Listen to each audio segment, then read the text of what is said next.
বেগুনি রঙের বাঁধাকপি কেটে নিয়েছি। একটা ছোট্ট বাঁধাকপি নিয়ে এসেছিলাম, কারণ আমি এখন দুটো মানুষ রয়েছি, বেশি এনে কি করবো, তার জন্য এতটাই নিয়ে এসেছি। একটা একটা কেটে নিয়েছি, একদম ঝুড়ি ঝুড়ি করে কেটে নিয়েছি, আর সাথে একটা আলুকে নিয়ে নিয়েছি।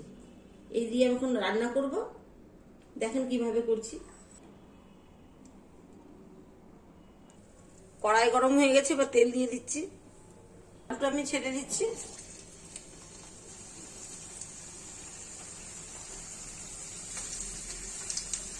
সামান্য একটু হলুদ দিচ্ছি,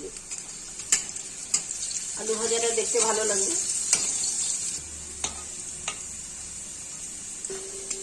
আলুগুলো ভাজা হয়ে গেছে, এবার আমি তুলে নিচ্ছি।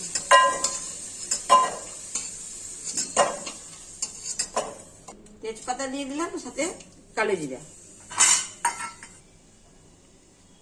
আদা, জিরে, ধনে আর শুকনো লঙ্কা।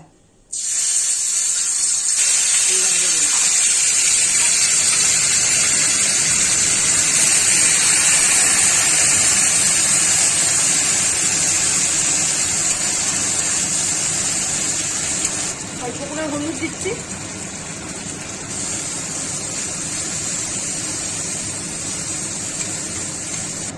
আলুগুলো ছেড়ে দিলাম,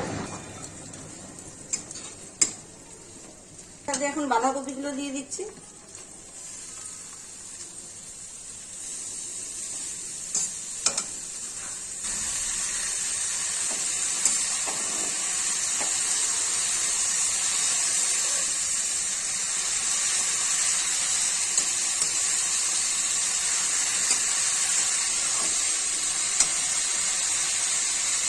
হাফ চামচ লবণ দিয়ে দিচ্ছি।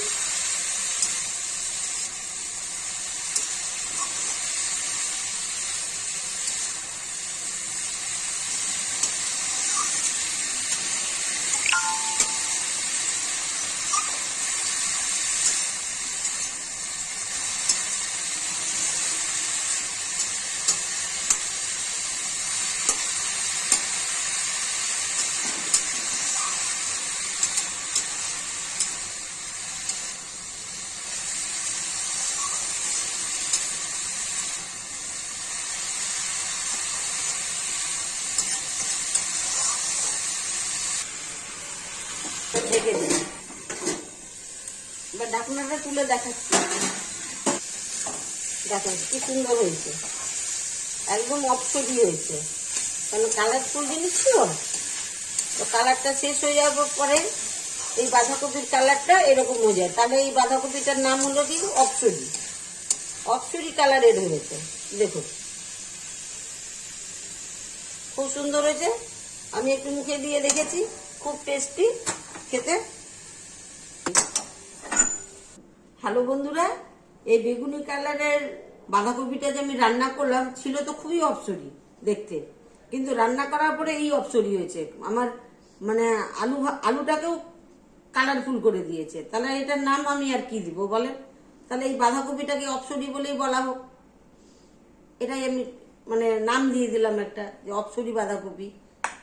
যাই হোক, এইভাবে রান্না করেছি। প্রথম থেকে শেষ পর্যন্ত ভিডিওটা দেখবেন, কিন্তু খেতে টেস্টি হয়েছে। কালার যাই হোক না কেন, রান্নার পরে খুবই টেস্টি হয়েছে। আবার রান্না করে খেয়ে দেখবেন। এর মধ্যে একটুখানি তেল বেশি দিতে হবে, নাহলে খেতে ভালো হবে না। শেষ করছি, আপনাদের যেমন ভালো বুঝবেন তেমনই করবেন, আর কি বলবো।